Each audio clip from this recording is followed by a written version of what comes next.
Welcome. In this video I will show you how to adjust display brightness on your ASUS VivoBook S15 laptop. The first way to adjust your display brightness is by clicking these three icons on your taskbar, where you'll be able to adjust the brightness by increasing it, moving this slider, the top slider, to the right, or decreasing it by moving this top slider to the left.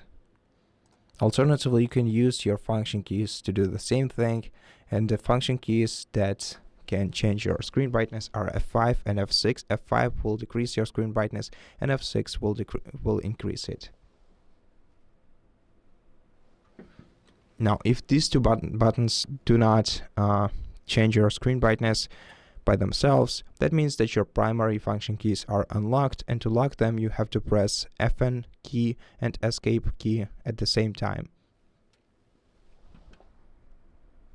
Make sure that you see locked Fn key icon on your screen, or a notification on your screen, and then you can start using your F5 for decreasing your screen brightness and F6 for increasing it.